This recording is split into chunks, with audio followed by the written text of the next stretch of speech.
ઉડાના વાળે હું કહેતો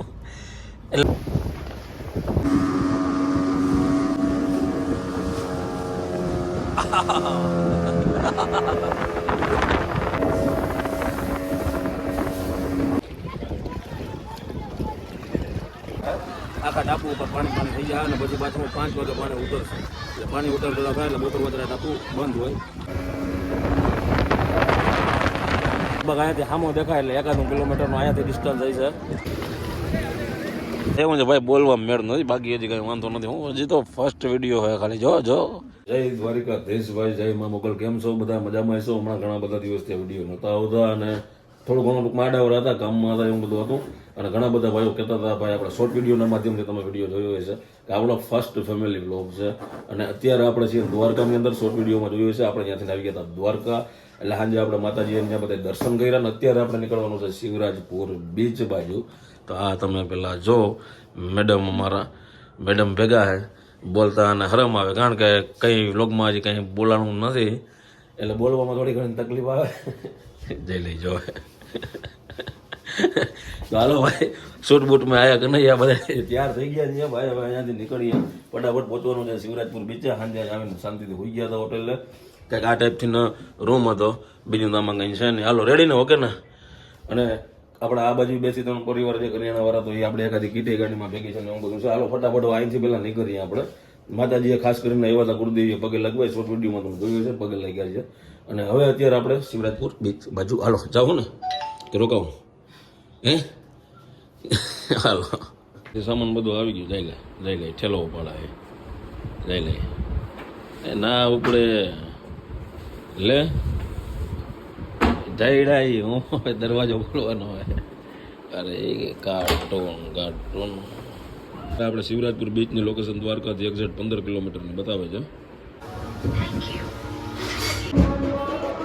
બાજુ ભાઈ ચાલુ છે અત્યારે જો આપણે ગાડીએ પહોંચ્યા ને ઠાકોર જાય છે ટૂંકમાં ઠાકોરથી ને લઈને અને આ બાજુની સાઈડ તમે આવતા હોય તમારે એટલું ખાસ ધ્યાન રાખવાનું કે સીએનજી વાળા કોઈ પણ મિત્રો છે તો તમને છેલ્લો પંપ જે આપણે ભોગાત વાળો જે ઓલો હર્ષદને હાઈવે પર મળી જાય ને તમને આમ જ્યાં મળે છે ને એ પંપે સીએનજી હોતો નથી ક્યારેક હોય છે ક્યારેક નથી હોતો આવું નથી હોતો વધારે અને હોય છે ઓછો એટલે આ બાજુ સાઈડ આવો તો ખાસ કરીને એક એ ધ્યાન રાખવાનું બાકી આમાં આગળ હવે ક્યાંય તમને સીએનજી નહીં મળે બાકી ડીઝલ પેટ્રોલ ફૂલ બધી સુવિધા છે તો હાલો આપણે આમાં કાલે હું અહીંયા ગયા હતા એટલે હતો નહીં એટલે આપણે પેટ્રોલમાં જવાનું છે એટલે નીકળીએ અહીંયાથી ફટાફટ આગળ નવા ભાઈઓ જોવો છે ને કહી દઉં ભાઈ કદાચ તમે અમારા મેરેજનો વિડીયો નહીં જોયો હોય અમારે વર્ષ દિવસ હમણાં પૂરું થાય અને આજે લગભગ અમે પહેલી વાર એવું છે કે ભાઈ આપણે માતાજી દર્શન કરવા આવ્યા છીએ અને આપણે શિવરાજપુર જાય છીએ ભાઈ ઠંડી હાવ હોય ગઈ છે ગરમી માંડી છે પડવા ચારે ભાઈ આવું નથી ને કાંઈ હા ભૂખ લાગી છે કાંઈ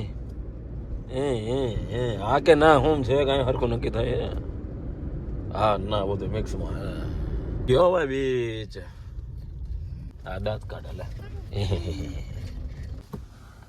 ચાલો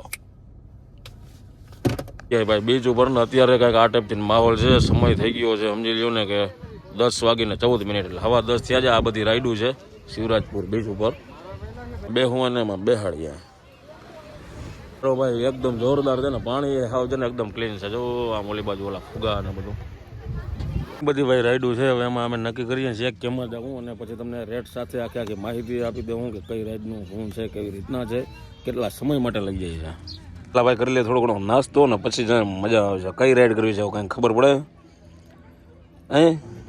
કાંઈ જવાબ જ નહીં ને એવું છે ભાઈ બોલવામાં મેળ નથી બાકી હજી કંઈ વાંધો નથી હું હજી તો ફર્સ્ટ વિડીયો હોય ખાલી જો નાસ્તો કરીએ ને પછી નીકળીએ આપણે આગળ રાઈડું છે ભાઈ રેડ સાથે ને આમાં બધા લગભગનો સમય છે ને ભાઈ આપણે 5 મિનિટથી અંદર રહીએ છીએ આપણે હું કહી શકીએ અમુક વસ્તુ એકાદી બેને મૂકીને 11 વાગ્યા છે ને ફાઇનલી અત્યારે ડિસાઇડ કરી આપણે હા આઈસલેન્ડ ટ્રીપ જાઉં ને બીજા આઈલેન્ડ ઉપર સામેની સાઈડ એ આમ સીધો નાનકડો એવો ટાપુ દેખાય છે તો જાય વાહ પહેરું જેકેટ એમ ને અરે વણાય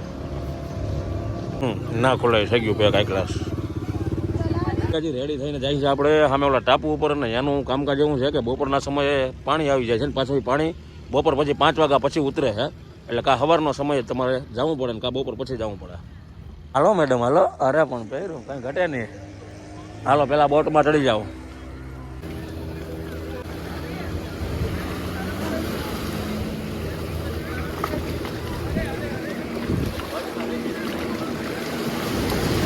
તો ભાઈ જાય છે આપણે આઈલેન્ડ બાજુ. એ સામેની કાંઠે લગભગ અહીંયાથી સામો દેખાય એટલે 1 કિલોમીટરનું અહીંયાથી ડિસ્ટન્સ જાય છે. હા સ્પીડ બોટ છે વાહ. મોબાઈલ પડી ના જાય.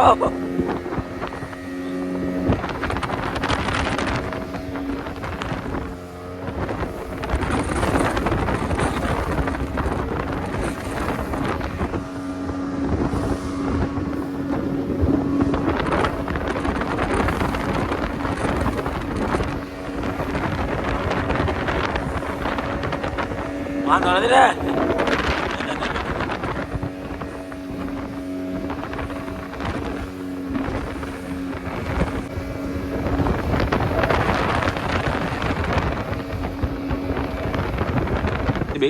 તો વાંધો ને કાયો ગાયો ને સ્પીડમાં. હા તો ચોખ્ખું કેવું છે પાણી? એમ ઉતરી ગયા નીચે. આઈલેન્ડ ઉપર આવી ગયા છે ભાઈ. મેરાય તો હાવ આમાં ક્યાંક પાણાને ખાડા છે. હા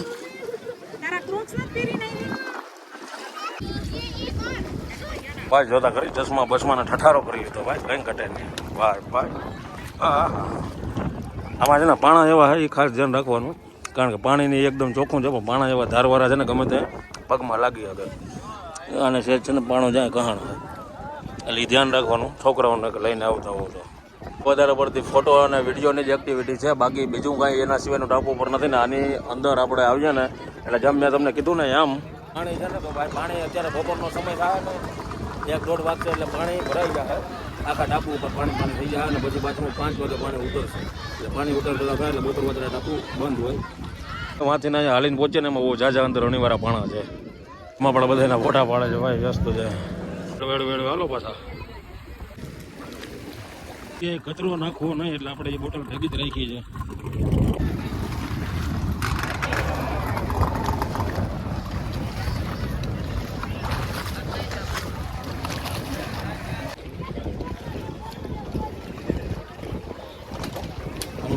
આવી ગયા છે પાછા બોટની અંદર.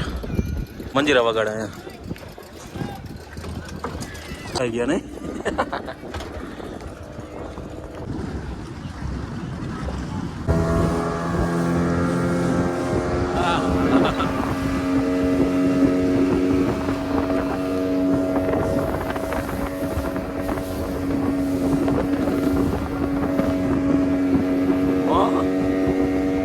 વાહ વાહ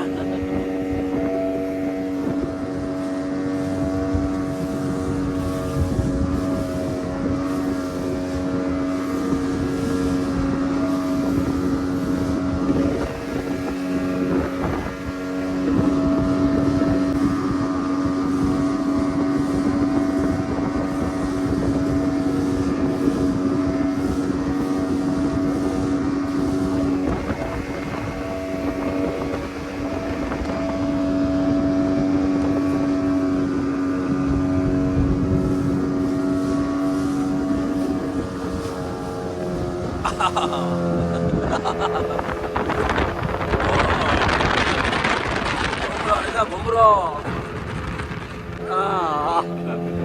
ઉડાડા વાળે.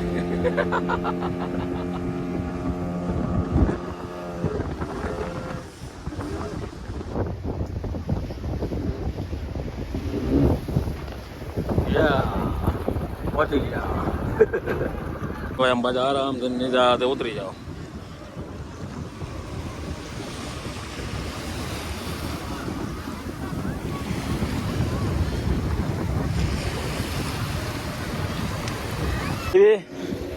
મજા આવી એમ ના તો બસ ભાઈ ગયા ને ત્યાં તો ભાઈ તડકો મંડો આવો ભૂકા કાઢવા આવો ફટાફટ. પેલા તો ગાડીમાં પહોંચી જાય લાગે ને તડકો એટલે આર્યો અને પાણી જડે ને એટલે બીજું કંઈ ના જોઈએ. એવું નહીં કાને એક ને બધાનો પ્રોબ્લેમ છે. બધા જેટલા પણ આપણામાં બહેનો હોય છે બધાને એક આરીસો અને એક પાણી હોય ને એટલે લગભગ કંઈ જોઈએ નહીં બીજું. કા તો છે ને અહીંયાથી ક્યાં ખારી જગ્યાએ જાય. કા ભૂખ લાગી છે ને નથી લાગી? એક ચણા મસાલા ખાઈ લીધે એટલે કાર્યક્રમ પૂરો આખાદીમાં, પછી ભૂખ ના લાગે. સામે દેખાય છે ભાઈ ટાટા પ્લાન્ટ.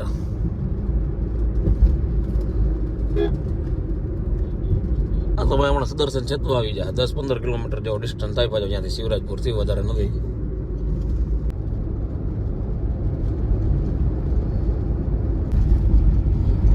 બેટ દ્વારકા સુદર્શન સેતુ.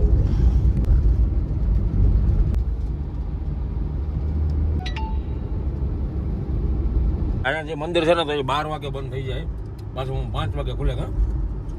5 વાગે પાછું મંદિર ખુલે એટલે આપણે પાછું બ્રિજને ઘૂમરો મારે ને અહીંયા થોડાક ફોટાનો કાર્યક્રમ કરીએ, એ વધીએ આગળ અને અમારા ફોટા પાડવા.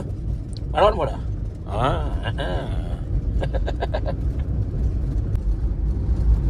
હા ભાઈ લોકેશન ચેક કરો એકવાર, કઈ ના ઘટે.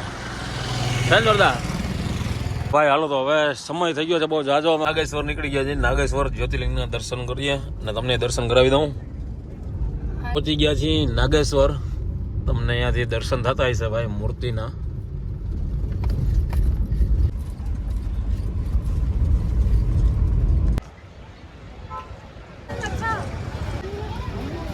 થોડુંક નાસ્તો કરી લઈએ બહાર. પૂરી ખાધી ભાઈ, એક બ્રેડ પકોડા ખાતા. હવે આ પફ ટેસ્ટ કરીએ છીએ, કારણ કે કોઈ વસ્તુ ભાવતી નથી, બધી ટેસ્ટ થાય છે ખાલી. સોડાનો વારો આવ્યો હવે.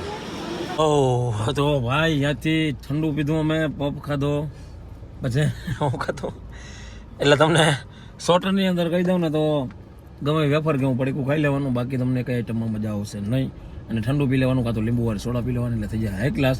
બાકી બધી વસ્તુ છે ભાઈ, પણ આપણે કહીએ ને કે સ્થળની કિંમત છે એટલે એ પ્રમાણે તમને વસ્તુ મળે ટૂંકમાં. હાલે એવું છે, એવું નથી કે ભાઈ હા વસ્તુ ખરાબ છે, પણ ઠીક હતી, તમને મજા ના આવે એમ. કારણ વિના તો હાલો હવે ફટાફટ અહીંયાથી આપણે આગળ વધીએ. 3:30 વાગી ગયા છે, તડકો પડે છે ફૂલ.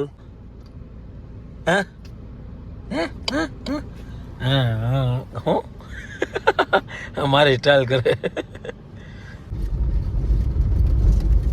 પહોંચી ગયા છીએ પાછા દ્વારકા, અને કરો તમે પણ બધા અહીં જો મંદિર દેખાય છે દ્વારકાધીશનું, ધજાના દર્શન કરી લ્યો.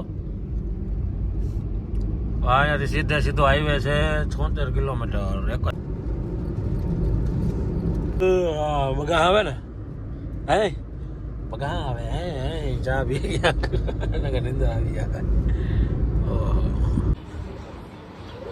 ચા માથે ચોકલેટ. ત્યાંથી આપણે સીધા પહોંચી ગયા ટૂંકમાં ઘરે. આજનો વ્લોગ તમને કેવો લાગ્યો છે ખાસ કરીને કમેન્ટ કરજો. રસ્તામાં જઈમાં ઘણા બધા મિત્રોને મળવાનું હતું, તો બધાને મળ્યા. આપણે જે કરિયાણું ને આ ટૂંકમાં સંતોને બધું પહોંચાડવાનો કાર્યક્રમ આગળ છે. ઘણા બધા આપણા પરિવાર છે, તો એ બધાનો કાર્યક્રમ કરવાનો છે. એના હિસાબે થઈને રસ્તામાં પછી થોડોક વ્લોગ ન લઈ ગયો, એના માટે સોરી. પણ આજનો વ્લોગ તમને કેવો લાગ્યો છે મને કમેન્ટ કરીને ખાસ કહેજો. મળીએ આપણે આવતીકાલે સવારે આવતા વિડીયોની અંદર. મેડમ તો ડાયરેક્ટ અહીંયા આવીને જો એને નિંદર ચડી ગઈ છે, કારણ કે અત્યારે સમય થઈ ગયો છે 12:30 વાગ્યાનો. તો હાલો હવે હું એ બધા ભાઈઓની રજા લઉં. જય દ્વારકાધીશ બધાને, અને જય મા મોગલ.